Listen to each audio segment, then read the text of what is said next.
같이 보실 하나님 말씀은 요엘서 2장 12절 13절 같이 읽겠습니다.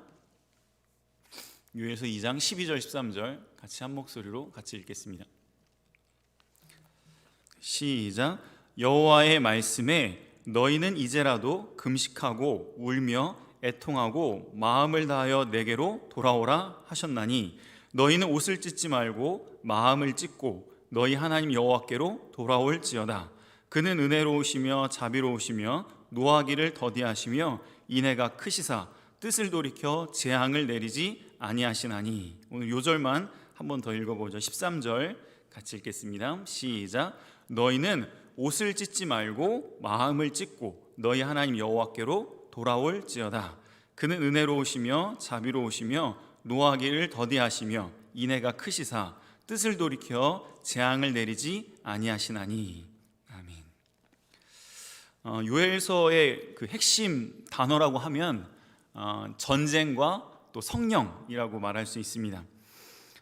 요엘서에는 이 요엘이라는 사람이 어느 시대에 또 어떤 나라에 있었던 사람인지 정확하게 알 수는 없습니다. 근데 대충 추측해 볼 수 있는 것은 이스라엘 백성들이 완전히 멸망하기 전에 하나님의 심판과 멸망을 예언했던 선지자다라는 것을 어느 정도 알 수 있습니다. 이스라엘 백성들이 아직 멸망하기 전에 하나님께서 이 요엘 선지자를 통해서 이스라엘 백성들이 죄를 지었기 때문에 하나님께서 반드시 심판하실 것이다 라는 것을 예언을 했습니다. 그래서 이 요엘서에는 그 심판의 날을 여호와의 날이라고 이렇게 부릅니다. 여호와의 날, 또 아니면 심판의 날, 아니면 그날이라고 표현을 합니다. 그날이 언젠지는 몰라요. 근데 그날이 되면 하나님께서 이 땅을 완전히 심판하셔서 멸망시키실 그 날이 있을 것이다 라는 것을 선포했던 선지자가 요엘입니다. 그런데 아무도 하나님의 이 선포의 메시지를 듣지 않고 믿지 않는 거예요. 어떻게 그날이 오겠느냐. 마치 노아 시대에 노아가 홍수로 하나님께서 이 세상을 심판하실 거다라고 말을 해도 아무도 믿지 않았던 것처럼, 또 소돔과 고모라가 불로 멸망을 당할 때에도 롯이 아무리 얘기를 해도 다 농담으로 여기고 믿지 않았던 것처럼 요엘이 여호와의 날이 되면 이 세상이 망할 것이다, 이 나라가 멸망당할 거다라고 말을 해도 아무도 믿질 않았어요. 그래서 하나님께서 한 가지 징조를 보여주셨습니다. 그러면 내가 여호와의 날이 반드시 있을 징조를 내가 보여주겠다라고 하면서 징조를 한 가지 보여주시는데 그게 바로 메뚜기 재앙이에요. 여기 띄어놨는데 요엘서 1장 3절부터 보면 1장 4절부터 보면 메뚜기 재앙이 나옵니다. 이거는 여호와의 날, 그 멸망의 날이 있기 전에 이 일이 있을 거다라는 것을 보여주시기 위해서 샘플로 이렇게 보여주시는 거죠. 1장 4절부터 같이 읽겠습니다. 시작. 팥중이가 남긴 것을 메뚜기가 먹고 메뚜기가 남긴 것을 느치가 먹고 느치가 남긴 것을 황충이 먹었도다. 취하는 자들아 너희는 깨어 울지어다. 포도주를 마시는 자들아 너희는 울지어다. 이는 단포도가 너희 입에서 끊어졌음이니라. 다른 한 민족이 내 땅에 올라왔음이로다. 그들은 강하고 수가 많으며 그 이빨은 사자의 이빨 같고 그 어금니는 암사자의 어금니 같도다. 메뚜기, 이게 뭐 황충 나오고 메뚜기 나오고 느치 나오고 이런 건데 다 종류가 비슷한 겁니다. 이제 메뚜기 재앙이 임하게 되면 그 이제 메뚜기가 우리가 생각하는 조그만 메뚜기가 아니라 되게 큰 그 메뚜기가 곡식을 다 갉아먹고 완전히 이제 폐허가 되는 거죠. 그리고 기근까지 오고. 그런데 하나님께서 이걸 샘플로 보여주시는 거예요. 마치 메뚜기 떼가 구름떼처럼 막 와가지고 모든 소산을 다 그냥 순식간에 휩쓸려 가는 것처럼 강하고 악한 군대가 전쟁이 일어나서 악한 다른 민족이 메뚜기 떼처럼 쳐들어와서 이 민족을 완전히 쑥대밭을 만드실 것을 샘플로 메뚜기 재앙을 통해서 보여주신 것입니다. 마치 메뚜기 재앙이 일어나는 것처럼 전쟁이 일어나서 이방 나라에 의해서 이 나라가 완전히 멸망하는 날이 있을 거다. 그 날이 무슨 날이라고요? 여호와의 날, 심판의 날, 그날이라는 것입니다. 이것을 예언을 하고 또 이렇게 메뚜기 재앙이 요엘이 예언한 대로 진짜로 일어나니까 사람들의 마음이 이제 움직이기 시작을 해요. 진짠가 봐. 진짜 여호와의 날이 임하는가 봐. 이제 무서운 마음이 들겠죠. 그 다음에 이제 요엘이 말을 합니다. 그러면 너희들이 이렇게 하면 그 심판의 날에 너희가 구원을 얻을 수 있을 것이다 라는 것이 이 요엘서의 전체적인 핵심 내용입니다. 오늘 제목은 어떻게 하면 이 멸망의 날이 구원의 날로 바뀔 수가 있겠는가 라는 것이 오늘 말씀의 제목입니다.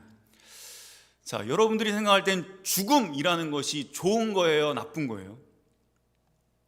예수님을 안 믿는 사람들에게는 죽음 그러면 지옥에 가는 문이 열리는 때지만 예수님 믿는 사람들에게 죽음은 어디에 가는 문이죠? 죽음을 통해서 어디로 들어가는 거예요? 천국으로 들어가는 거예요. 그렇기 때문에 예수님 믿는 사람들, 예수님을 영접해서 예수님의 손을 붙잡은 사람들에게는 죽음이 천국 가는 문이 되는 거예요. 죽음의 그 순간이. 죽음이라는 건 사람들이 다 싫어하고 멸망의 날이다라고 생각을 하는데 예수님 믿는 사람들에게는 그 죽음의 날이 곧 구원의 날이 되는 거예요. 여러분들이 생각할 때는 이 세상의 종말이 점점 가까워오고 있다라고 많이들 이야기하고 느끼죠. 예수님께서 예언을 하신 대로 말세가 되면 무슨 일이 있겠습니까? 라고 제자들이 물어보니까 예수님이 알려주셨어요. 말세가 되면 이 세상이 완전히 멸망하는 그 종말의 때가 되면 어떤 일이 있을 거다. 많은 사람들이 거짓 선지자들이 일어날 것이고 처처의 기근과 지진이 일어날 거고 난리와 난리 소문이 있을 것이고 민족이 민족을 대적하는 일이 있을 것이고 사람들이 다 사랑이 식어져서 서로 배반하는 일이 있을 것이다 라고 말씀하셨는데 그것이 많이들 일어나고 있는 때가 되었죠. 그렇기 때문에 우리는 뭐가 가까이 왔다라는 것을 알 수 있어요. 예수님께서 말씀하신 그 종말의 때 이 세상 끝이 가까웠다라는 것을 알 수 있어요. 근데 예수님 믿는 사람들에게는 세상의 종말이 나쁜 거예요, 좋은 거예요? 좀 질문하기가 조금 그럴 수 있을까요? 세상의 끝은 이 세상의 종말이 다 끝나는 것처럼 여겨지지만 우리 믿는 성도들에게는 새로운 세상이 시작되는 거예요. 어떤 세상이죠? 영원한 하나님 나라가 시작되는 그 시기가 종말의 때입니다. 여러분들이 이번에 졸업한 학생들이 있지만 졸업이라는 것은 어떤 의미에서는 다른 것의 시작, 입학을 시작하는 의미가 되는 것이죠. 그런 의미에서 어떻게 하면 이 멸망의 날이 구원의 날로 바뀔 수가 있겠는가라는 것이 이제 요엘서의 핵심 내용인데 그러기 위해서는 이 멸망의 때가 됐을 때에 어떻게 하는 사람에게 하나님께서 그 날을 구원의 날로 바꿔주시겠는가라고 말씀하는 것입니다. 이 멸망의 날은 아까도 말씀드렸듯이 이스라엘 백성들에게는 무슨 일이 벌어지는 날? 전쟁이 일어나는 날, 그날이 바로 여호와의 날, 멸망의 날이고 우리에게는 두 가지 멸망의 날이 있어요. 한 가지는 이 세상이 끝나는 종말이 멸망의 날이고 또 한 가지는 개인적으로는 죽는 날, 그날이 멸망의 날일 것입니다. 그런데 그런 날, 또 개인의 삶 가운데서 죽을 것 같은, 또 죽고 싶은 그런 일이 있을 때가 있고 또 그런 날이 올 수가 있어요. 그 날이 우리에게 왔을 때에 어떻게 하면 그 멸망의 날을 오히려 축복의 날, 구원의 날로 바꿀 수가 있겠는가? 오늘 공과에도 보면은 그렇게 표현을 해놨는데 멸망의 날이 끝이 아니라 우리 믿는 성도들에게는 오히려 또 다른 시작이다라는 것을 우리가 깨달아야 하겠습니다.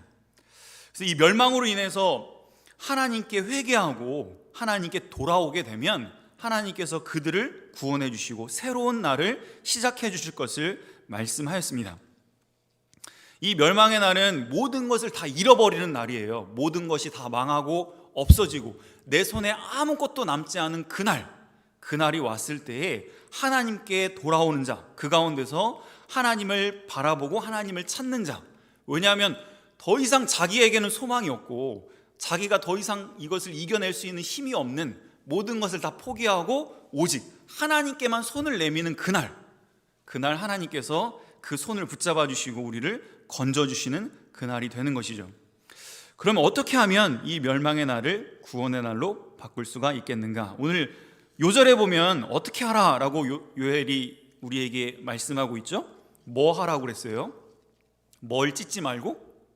옷을 찢지 말고 뭐를 찢어라? 마음을 찢어라. 그리고 누구에게 돌아오라? 하나님께 돌아오라. 그리하면 하나님께서 우리를 불쌍히 여기셔서 우리를 구원해 주실 것이다 라고 말씀하였어요.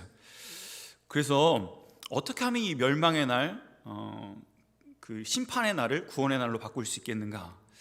이제 여러분들에게 이제 좀 적용을 해본다면, 여러분들이 인생을 살다가 어느 날이 있을 겁니다. 그 날은 어느 날이냐면 자기 자신이 완전히 다 깨어지는 날이 언젠가는 있을 거예요. 하나님께서는 그 날을 인생 가운데 한 번쯤은 다들, 한 번일 수도 있고 뭐 여러 번일 수도 있지만 한 번쯤은 반드시 경험하게 하시는 것 같아요. 나는 아무것도 할 수 없어 라고 하는 그날, 또 나는 정말 아무런 쓸모가 없는 존재인가 봐, 차라리 죽는 게 낫겠다 라는 생각이 드는 그런 날을 우리에게 주실 때가 있습니다. 그 날이 어떻게 보면 뭐 다른 의미일 수 있겠지만, 그 날이 우리에게는 그 마지막 여호와의 날, 심판의 날이라고 볼 수 있어요. 정말 모든 것을 다 잃어버리고 실패를 하고, 아니면 뭐 질병으로 인해서 사형 선고를 받는다든지, 아니면 내가 계획했던 것이 다 있었는데 그게 다 수포로 돌아가고, 뭐 배신을 당해가지고 모든 것을 다 잃어버렸다든지, 내가 이제 살아서 뭐하나, 차라리 죽는 것이 낫겠다라고 하는 그 순간, 모든 것이 다 끝나는 그 순간, 그 순간을 하나님께서 허락하실 때가 있습니다. 그때 우리는 뭘 하라고요? 마음을 찢는 거예요. 자, 성경에 보면 그 하나님 앞에서 완전히 자신을 회개하는 모습이 여러 가지가 있는데, 한 가지는 옷을 찢는 거고, 한 가지는 땅에 엎드리는 거, 또 한 가지는 흙을, 이제 땅바닥에 있는 흙을 머리에다가 이렇게 뿌리는 거예요. 그리고 또 한 가지는 베옷을 입는 거예요. 베옷이라는 것은 그 상가집 갈 때 입는 옷 있잖아요. 그런 옷을 입는 거예요. 왜 그러냐면, 나는 죽었다, 나는 이 흙같이 정말 쓸데없는 존재이고 나는 이제 흙으로 돌아가야 마땅한 존재이다 라고 하면서 자기 자신을 완전히 죽이는 그 순간인 겁니다. 그럴 때에 하나님께서 우리에게 손을 내밀어 주세요. 여기는 같이 한번 읽어볼까요? 베드로가 이 모습을 우리에게 좀 잘 보여준 것 같은데, 베드로가 이제 마태복음에 보면 예수님이 물 위로 막 이렇게 걸어오실 때가 있었어요. 막 풍랑이 막 일었을 때 제자들은 배에 있고 예수님은 이렇게 물 위에서 막 이렇게 걸어오고 있는데, 베드로가 그 모습을 딱 보더니, 예수님, 저도 예수님처럼 걷고 싶습니다, 저를 하여금 오라고 해주세요 라고 하니까 예수님이 그럼 와라 라고 했더니 베드로가 예수님처럼 물 위를 걸어서 예수님께 갔습니다. 그런데 이렇게 됐어요. 같이 한번 읽읍시다. 29절부터 31절까지인데 같이 읽겠습니다. 시작. 오라 하시니 베드로가 배에서 내려 물 위로 걸어서 예수님께로 가되 바람을 보고 무서워 빠져가는지라 소리질러 이르되 주여 나를 구원하소서 하니, 예수께서 즉시 손을 내밀어 그를 붙잡으시며 이르시되 믿음이 작은 자여 왜 의심하였느냐 하시고. 베드로가 처음에는 예수님 바라보면서 물 위를 걸었지만 무서운 풍랑을 딱 바라보는 순간 점점점 빠져들어가면서 죽어가고 있었어요. 이제는 물에 빠져서 이제 꼼짝없이 죽는구나, 수영 칠 수도 없고 풍랑 때문에 이제 죽었구나 라고 하는 순간 베드로가 어떻게 했어요? 베드로가 어떻게 했죠? 손을 내밀어서 주여 나를 구원하소서. 그 날이 바로 구원의 날이에요. 여러분들의 인생 가운데 반드시 하나님께서는 어떤 날을 주실 거라고요? 모든 것을 다 잃어버리게 하는, 나 자신을 완전히 내려놓게 하는 그 날을 허락하실 거예요. 근데 그 날이 오히려 축복의 날로, 축복의 시작의 날로 바꿀 수 있는 방법은 딱 한 가지예요. 어떤 거죠? 손을 내밀어서 주여 나를 구원하소서. 예수님 밖에는 나를 구원할 자가 없습니다. 어떤 사람도, 의사도, 누구도 나를 구원해 주지 못합니다. 누구도 내 문제를 해결해 줄 수 없습니다. 저는 꼼짝없이 죽었습니다. 예수님께서 저를 도와주시지 않으면 저는 그냥 죽은 겁니다 라고 하는 그 순간 예수님께서 손을 내밀어서 그 사람을 신기한 방법으로 구원해 주십니다. 그러면 축복이 시작이 되는 거예요. 그러면서 하나님께서 주시는 그 은혜 가운데 모든 것이 회복되고 하나님의 살아계심을 경험하게 되면서 믿음이 쑥 성장하는 그런 것을 체험하게 되게 하시는 것이죠. 그래서 하나님께서는 이스라엘 백성들에게도 마찬가지고 우리에게도 이 여호와의 날, 멸망의 날을 우리에게 허락하시는 것입니다. 그러면 왜 하나님께서는 이런 방법들을 인생들에게 허락을 하실까요? 그냥 좀 말씀 잘 가르쳐 주셔서 깨닫고 굳이 이렇게 막 바닥까지 내려가지 않고 이렇게 잘 깨달아서 하나님 잘 믿고 이렇게 천국 가면 좋겠는데 왜 굳이 지옥 같은 그런 삶까지 내려가게 하시고 모든 것을 다 포기하고 차라리 죽는 것이 낫겠습니다 라고 하는 그 순간까지 허락하신 다음에 하나님께 기다리고 계세요. 모든 것을 다 내려놓을 때까지. 아무리 기도해도 반응이 없으세요. 여러분들이 기도하면 조금 빨리 건져주십니다. 그런데 좀 때가 많이 묻어 있으면 있을수록 하나님은 더 가만히 계세요. 그러다가 하나님 제발 도와주세요. 저 죽겠습니다. 죽을 것 같아요. 제발 제 손 좀 붙잡아 주세요 하는 그 기도를 계속 보고만 계시는 거예요. 그러다가 자기가 다 깨지고 정말 이제 소리 낼 수 없을 만큼 기력이 완전 빠져서 차라리 죽여주시옵소서라고 하는 그때 하나님께서 손을 내밀어서 붙잡아 주십니다. 왜 그렇게 하실까요? 좀 빨리 이렇게 해주시면 좋을 텐데. 목사님도 이제 한결에 이렇게 수학을 가르치는데 초등학교 한 2학년 때까지는 좋았습니다. 더하기 빼기 곱하기 나누기 할 때까지는 잘 따라왔어요. 근데 이제 뭐 이상하게 초등학교도 막 어렵더라고요.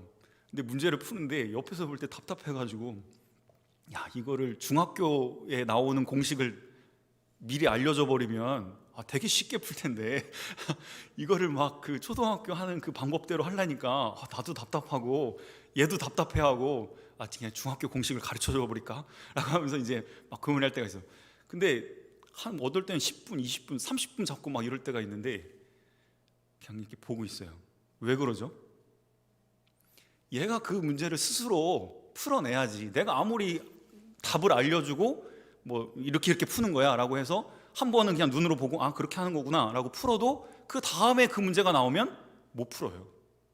본인이 스스로 고민해서 그걸 이렇게 푸는 거구나 라는 그 원리를 알아야 할 수 있는 것이죠.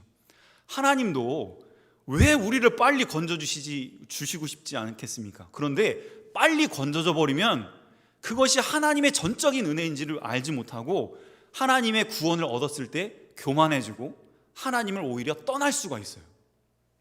그런데 모든 것을 다 내려놓고 하나님밖에는 저를 구원할 자가 없습니다. 저는 이제 죽었습니다 라고 하는 그 순간 하나님이 건져주시면 할렐루야, 하나님이 저를 구원해 주셨습니다, 하나님이 저를 이렇게 해결해 주셨습니다 라고 하나님만 온전히 영광 돌리게 되고 오히려 그 문제를 통해서 하나님과 정말 실질적인 그런 교제가 있게 하게 하시는 거죠. 그래서 결국은 교만해지면 사람이 멸망당하거든요. 그런데 이런 하나님의 살아계심을 경험하면 경험할수록 더욱더 겸손해지는 모습이 되게 하셔서 끝까지 하나님을 잘 섬기게 하시려고 하나님이 이런 방법을 선택하시는 거예요. 그러니까 조금 하나님이 나 빨리 손 붙잡아 주시지 않는다고 너무 이렇게 짜증내지 마시고 아직 내가 내려놓을 게 좀 많이 있나 보다, 내가 아직 좀 때가 많이 묻어가지고 아직 하나님이 조금 내가 아직 내 자신이 좀 많이 남아있어서 좀 이렇게 늦게 응답해 주시는가 보다 라고 더욱더 하나님을 의지하고 오늘 말씀처럼 옷을 찢지 말고 진심으로 내 마음을 찢어서 오라 나는 공고한 사람이로다. 이 사망의 몸에서 누가 나를 건져내랴? 누가 우리를 건져내죠? 누구밖에 없어요? 예수님밖에 없어요. 우리 인생의 모든 문제, 내 속에 있는 그런 어떤 속상한 마음, 우울한 마음, 이런 문제들을 상담 선생님이나 부모님이나 해결해 줄 수 있는 것이 아니라 오직 누구밖에 이 문제를 치료해 줄 수 없어요? 예수님밖에. 그러니까 예수님께 손을 내밀어야 돼. 그러면 주님의 손을 붙잡아 주셔서 이걸 체험하게 되면 이제는 그 주님의 은혜 너무 감사해서 죽을 수밖에 없었고 나는 죽었습니다 라고 했는데 살아났어. 그럼 누가 살려주신 거예요? 하나님이 살려주신 거잖아요. 내가 지금 가지고 있는 모든 것들이 다 누가 주신 거예요? 하나님이 주신 거예요. 하나님이 건져서 나에게 주신 거예요. 이게 확실히 믿어지기 때문에 이걸 다시 하나님께 다 드려도 전혀 아깝지가 않아요. 왜 그러죠? 나는 원래 아무것도 없었던 존재고 나는 인생을 끝내려고 했던 나의 존재였어요. 그런데 나를 살려주시고 나에게 이렇게 많은 것을 주신 것은 하나님이 주신 것이기 때문에 이걸 다시 하나님께 다 드려도, 젊음을 드리고 물질을 드리고 나의 모든 삶을 드려도 전혀 아깝지가 않은 거예요. 이런 신앙으로 하나님께 성숙하게 하시기 위해서 이런 방법을 사용하시는 것이죠. 그래서 저와 여러분들도 이제 이런 날이 우리 인생 가운데 찾아오든지, 아니면 세상의 종말이 우리에게 임하게 되든지, 또 개인의 죽음의 날이 우리에게 온다 할지라도 그 날이 오히려 우리에게는 어떤 날이 될 수 있어요? 하나님을 만나는 날, 천국에 들어가는 날, 예수님의 손을 붙잡는 날이 될 수 있는 거예요. 그러니까 여러분들 인생 가운데 혹시라도 그런 날이 찾아오게 된다고 하면 꼭 이 복음의 메시지를 기억을 하고, 지금 호세아부터 요엘서까지 기본 메시지는 똑같습니다. 계속 반복이에요. 하나님이 심판하실 것이다. 그 심판의 날에 완전히 낮아져라. 그리고 오직 하나님만 바라보고 하나님께 돌아와라. 그럼 하나님께서 반드시 구원해 주시고 하나님의 살아계심을 체험하게 하실 것이다 라는 것이 어떻게 보면 성경 전체의 핵심이라고 볼 수 있고, 요엘서에도 그 말씀을 하고 있습니다. 그래서 이렇게 그 멸망의 날에 하나님께 돌아와서 하나님의 손을 붙잡게 되면 어떤 일이 벌어지게 되는가? 그게 요엘서 2장 28절부터 있습니다. 여기만 같이 읽고 마치겠습니다. 오히려 그러니까 이 전쟁 때문에 멸망당하는 날이 이 일이 일어나는 시작의 날이에요. 같이 읽겠습니다. 28절, 2장 28절 시작. 그 후에 내가 내 영을 만민에게 부어주리니 너희 자녀들이 장래일을 말할 것이며 너희 늙은이는 꿈을 꾸며 너희 젊은이는 이상을 볼 것이며, 29절 시작. 그때 내가 또 내 영을 남종과 여종에게 부어줄 것이며, 이렇게 성령을 마치 메뚜기 떼가 와가지고 온 땅을 다 뒤집은 것처럼 성령을 하나님께서 보내주셔서 성령이 온 땅을 다 덮어서 사람들이 은혜 가운데 회복이 되고 회개하고 예배를 회복하고 하는 그 놀라운 일들이 일어나는 날이 될 것을 하나님께서 말씀하셨어요. 자, 그러니까 이 여호와의 날, 멸망의 날이 빨리 와야 되겠어요? 아니면 천천히 와야 되겠어요? 상당히 어려운 질문입니다. 고민을 많이 해보셔야 돼요. 그런데 나중에 이제 배울 하박국 선지자는 이걸 깨닫고 수년 내에 빨리 그날이 왔으면 좋겠습니다 라고 기도를 합니다. 수년 내에 하나님의 뜻을 이루고 수년 내에 이 일을 부응케 하옵소서라고 기도하는 상당히 수준이 있는 신앙까지 나아가게 되죠. 여러분들은 여러분들 인생 가운데 실패의 날, 어떤 인생의 완전 바닥까지 내려가는 그날이 왔으면 좋겠어요? 안 왔으면 좋겠어요? 한번 경험을 해보니까, 지내놓고 보니까 그날이 참 그래도 감사했다라는 생각이 들지만, 만약에 한결이나 이렇게 애들한테 그런 일이 있을 것 같다 그러면 그래요. 근데 그날이 누구에게나 와야 해요. 그래야 예수님을 인격적으로 만날 수가 있습니다. 그래서 정말 모든 것을 드려도 아깝지 않은 그런 성숙한 신앙까지 나아갈 수 있기 때문에 하나님께서는 우리에게 그날을 허락하시는 것이죠. 여러분들 인생 가운데 혹시나 이런 그날, 여호와의 날, 멸망의 날이 온다 할지라도 그날을 어떤 날로 바꿔야 돼요? 구원의 날로 바꿀 수 있는, 구원의 시작되는 그날로 바꿀 수 있는 우리 믿음의 학생들 다 되기를 주의 이름으로 축원합니다. 이 말씀 기억하면서 같이 잠깐 기도드리겠습니다.